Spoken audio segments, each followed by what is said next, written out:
Hey guys, Cam for 15, back at it with another video for you guys, and I'm back with another episode review of My Home Hero.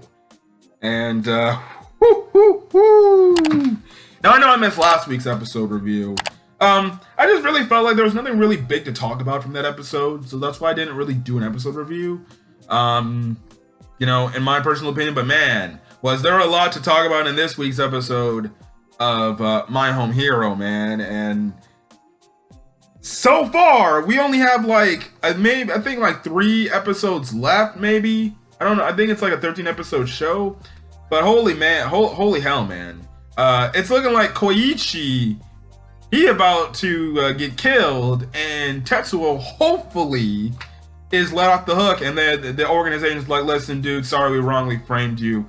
It was one of our own. You just go about your way and we'll leave you alone and act as nothing happened. I feel like, based on, I guess, how maybe this organization is probably run, maybe they might do that, maybe they won't, and they might say, well, guess what, you're in this in the long haul, so you're gonna listen to what we say. But honestly, I think it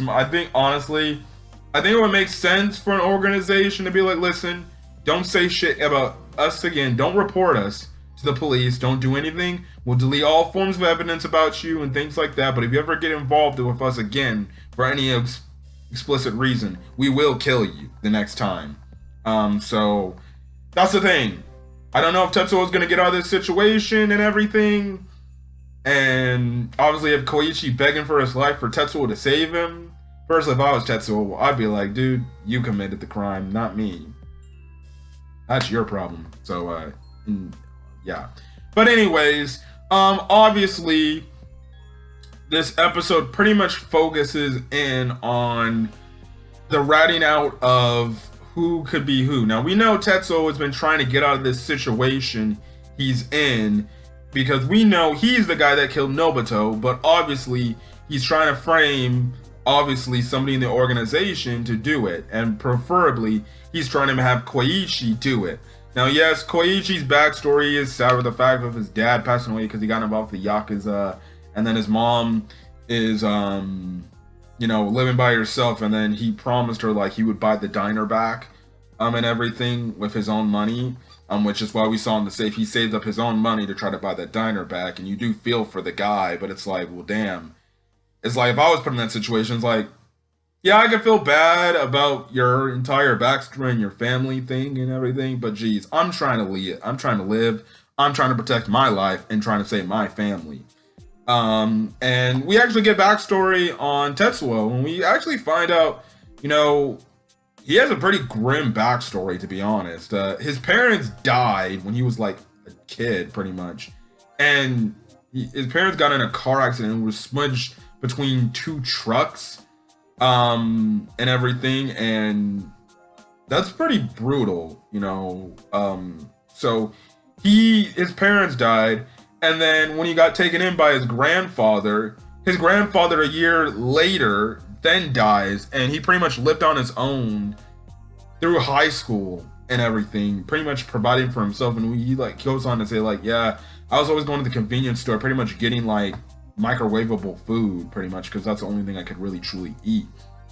I didn't know how to cook and everything, and you just feel bad for the guy. You're like, damn, this guy had to work really damn hard to get to where he's at right now, to be able to afford to do college and everything. And thank goodness he found Kasen, who I'll get into Kasen in a second, but we know already Kasen, she might be best girl just from the standpoint she's ride or die, and there's a lot of best girls in this season I've seen so far, but my goodness, I think Kasen might have to be best girl of this season, because holy hell. Again, I'll get into Kasen in a second. But we get the backstory on that. We even get the backstory on his dad, the fact that he was a police officer and everything, which makes more sense of the fact, okay, now we see, he just didn't go to his local library and read mystery articles. Now, maybe he did that, because his dad gave him mystery novels and things like that when he was a police officer, and he was just intrigued with it, and maybe as he went on through his life, he started to read more mystery novels and things like that. But I think we could say, okay, maybe this is how we got into mystery novels, due to his dad. But it's an extremely sad backstory for that guy, for Tetsuo. and everything. And pretty much he's like, I'm just blessed to, have a family and everything. And he pretty much gets hungry and everything. At least Koichi was nice enough to make him an omelet, pretty much. And also too, you have it to where Tetsuo pretty much begs Koichi, like, hey man, if I end up dying, please, protect my family. He pretty much asked him, like, hey, protect my family. Like, I have a loving wife, and obviously a great daughter, which I don't think is pretty great because she almost was willing to do something so stupid that got Kasen and Tetsuo into even more trouble and would have probably got them ratted out right then and there. But it was pretty much begging to Koichi, like, hey, please, if I die, please keep them safe and make sure that they don't get involved in this organization business no more. He does think about this, so maybe he has a little heart that if the dude does die, he would make sure that they would be okay, and that's kind of the thing. Now, I don't know if they're like trying to set up some sort of thing if he does not die, that I guess him and Koichi and Reika end up getting together, which would be kind of a weird dynamic, like these two dudes trying to work together to get out of a situation that's trying to benefit each other off of. On top of the fact that, this guy's trying to kill you and then you want him to openly date your daughter. I don't think Tetsuo would stand for that. So, yeah, but, I guess from the last few weeks, they've been hinting, oh, maybe Koichi, if he turns over a new leaf, maybe he could end up, I just, from what it looks like, maybe, if he turns over a new leaf, maybe he could end up dating Reika and being a legit good boyfriend to her. But I don't know if that will happen because the guy looks like he's going to be dead. Anyways, they go over to that trailer where the guys were in. Dude smoking up a storm. So Tetsuo, he just starts coughing, like, he's like, and they're like, dude, you good? Or, and everything. He's like, sorry, I don't like being in these smoking areas. And I agree. I don't like when people are smoking cigarettes or other stuff. Again, you do that, hey, I'm not going to judge you. I don't like that personally because I hate the smell. I think it's gross. I don't do that because I'm a non-smoker and I think it's absolutely disgusting and gross when I see people smoking. But that's just me. And I don't like the smell, whether it's the W1 word or it's just a regular cigarette and things like that. So yeah, he ends up going to the bathroom, so I guess he can alleviate, but we find out why he went to the bathroom and everything. So when he comes out, he gets an email, or he gets a mask to at least put on. Then lo and behold, a few minutes later, they're looking on the laptop and they get an email. And the email pretty much is detailing these individuals, like, hey, this happened, and like the money, based off this armored, car assault, pretty much, and everything. And that shocks the main head honcho in this trailer, and he's like, hey, Tetsuo, come with me. I need you to ask a few questions real quick. And we pretty much find out what Tetsuo was telling the guy, if like this evidence is true, and pretty much Tetsuo was like, yeah, it potentially could be true. I don't know. So that's the thing. They end up coming back in. The head honcho was like, listen, get your stuff. We're headed over. We got to check. We got to check Nobuto's house. He calls up these people, check Nobuto's house and see if there's something up or something amiss there. So then these people go to check Nobuto's house and they look around. They're like, we've been looking around here for freaking weeks, man. There's no point in looking around here. We haven't found anything. Then they see this little hatch on the floor. They open that hatch and they see the money that Nobuto ended up stealing. We got that from the backstory when he told his girlfriend, a few, episodes ago, right? And it matches up with the dates that correlates with that missing money. So then they're like, okay, something's going on here. So then they tell Koichi, we're checking out your apartment right now to see if something's up right now. And Koichi's like, wait, what are you talking about? What the hell are you talking about? You have to come check my apartment. And then that's when Koichi starts putting two and two together. He's like, this MFer is framing my ass. So he pins him, but then the dude kicks him off. He's like, What? And I'm just like, oh, this is getting good. And then the dude pretty much gives him the comment, and they said it to him multiple times this episode. He's like, why are you reacting like that? If you have nothing to hide, well, clearly you want to be reacting the way you're reacting. So then they go over to his house. Head honcho, the whole head boss of the entire organization, Mr. Kubo, that's his name. He's there, and they're there at his house like 4 a.m. in the damn morning. So pretty much he puts his arm around Tetsuo and he's like, so it's gonna be very interesting to see who's going to die tonight. You ready? And it's like, oh god. So you get the truth. They walk him into this dude's house, and pretty much they see his safe. Now Koichi's like, listen, you're gonna find nothing in the safe, and if you find the money, and if you see money, it's extremely out of date. That's money I made on my own, on my own personal accord. So they open up the safe, and the good thing is this. See, they were smart enough because before they do that, before they open up the safe, before they made Koichi open up the safe, they actually have record set. They recorded they're recording it for evidence to see like, okay, you ain't hiding anything and things. Probably also too to see like maybe his case encryption. So if there's something they needed to get into, everything right then and there. So they're recording this entire stuff. He opens up the safe. They see the money. There's money in there. But when they check the money, it's out of date. It doesn't have the same stuff as the money from Nobuto's house. But then all of a sudden, the guy sees, wait a second. What the hell is this bag in here? What you got going on in here? And then obviously Koichi's like, bag? What are you talking about? The only thing in there is money. Dude pulls up the bag out and Koichi's like, oh, what the hell? And then he's like, I swear, that bag was never in there to begin with. I don't know any recollection of that bag in the safe. And pretty much he starts looking at Tetsuo. He's like, what the hell did you do? You're framing me. And Tetsuo was like, hey dude, you told me not to look at the safe. So I have nothing to do with this, which was absolutely correct. And that's what I love. Tetsuo was absolutely he was a sassy MFer, dude. Because if I was in that situation, I would have been like, dude, you told me to look away when you were opening up the safe, so I don't know what you were doing. I don't even know the code. I don't know. I didn't put anything. How could I put something in the safe if you told me to look away? So there's nothing I could do. I had nothing to do with that.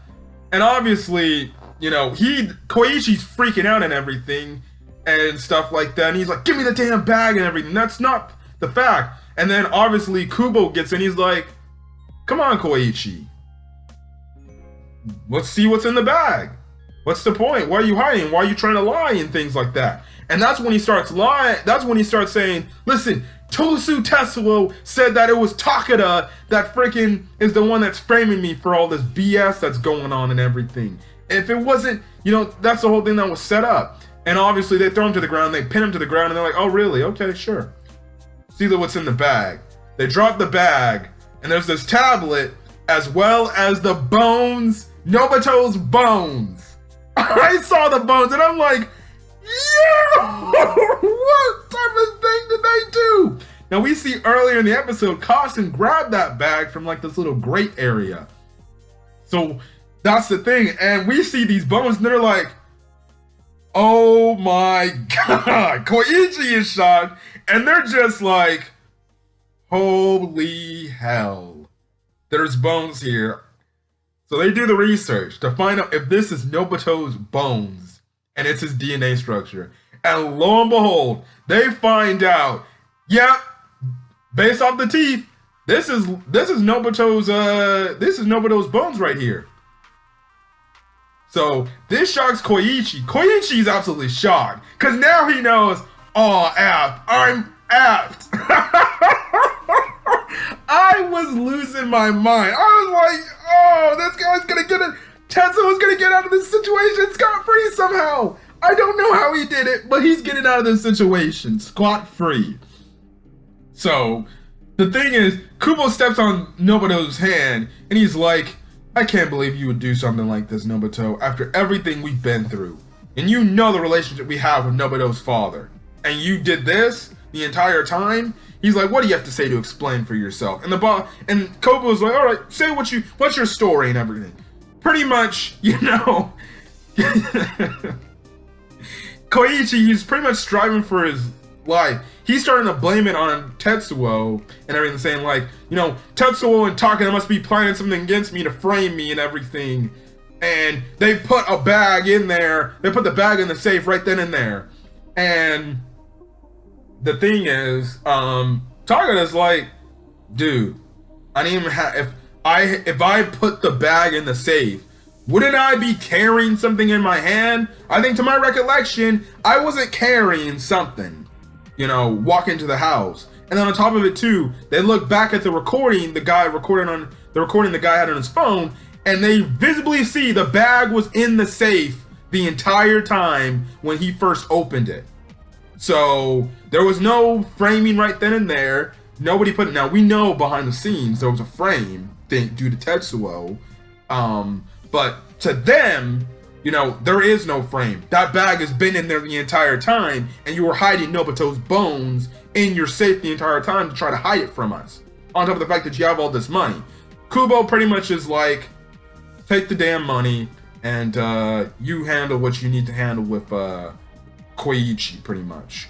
Oh, no, he doesn't say this. My bad. He says, take the money. He's like, take the money. Oh, and present Koichi to Nobuto's father in a body bag.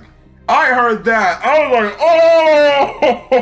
oh, the guy's in trouble now. He didn't even want to. The boss literally left. He didn't even want to see the fatality. He's like, please, he just said, put him in a body bag and take him to the dude's dad. That's your killer. So, that's kind of the thing. Koichi, he pretty much starts begging to Tetsuo, like, dude, come on, man, help me here, help me.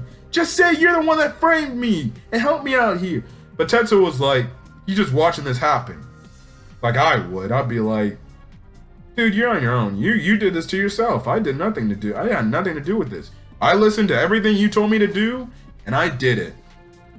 And then obviously, he even brings up before, the Kubo leaves, like, somebody hacked my laptop and accessed my email and said all these things and framed me. Now, that's when obviously, Tetsuo was like, yes, I did frame you. So we get a cut back in time to when Tetsuo and Takeda talked outside before they came over to the dude's house, Koichi's house, and he ends up saying, hey dude, listen, Koichi's trying to frame you for Nobuto's death to get you into trouble to benefit himself. I'm just letting you know right ahead of the time from the talks we had, and things like that. So you might want to go check his house, because I think there's something in this safe he has that is very secretive, because he told me to look away from it for some odd reason. And Taka's like, really now? Okay. That's kind of thing. We then cut further back, and we also see that when he went to the bathroom in the trailer, he told Kasen, hey, it's time to do what you need to do. Find what you need to find. It's in the grate. Do what you have to do. And Kasen's like, yes, of course, I will. And then she goes to where his house is at, Koichi's apartment's at, and pretty much, she's stretching out, and she looking, and we're starting to find out how she probably more than likely got into his apartment, and then, got into his apartment and put that bag into his safe. It's gonna be very interesting to see how did he get the code, how did Tetsuo get the code to the safe and everything. Maybe Kasen's just a genius. When I saw that, I'm just like, the wife is a ride or die. Kasen Tetsuo is a ride or die. She is a ride or die. Oh, we also do find out that Kasen's parents are like extremely rich too. Like she's rich. So you have to wonder why the hell is like they're not in a better living style. But I don't know, maybe sometimes these rich girls, they want to get a understanding of what it's like to, work for your stuff and be just a regular family. Maybe not deal with a rich lifestyle and live in a big mansion or something like that. So yeah, but like I said, Kasen Tetsuo, ride or die. She's not only best girl, she's probably best wife of any anime I've seen, period. Like, she literally is working with her husband to get her husband out of a situation so they can go back and not only protect their daughter, but so she can get her husband out of this entire situation, even if it's at the risk of putting herself into trouble. That's a ride or die wife right there.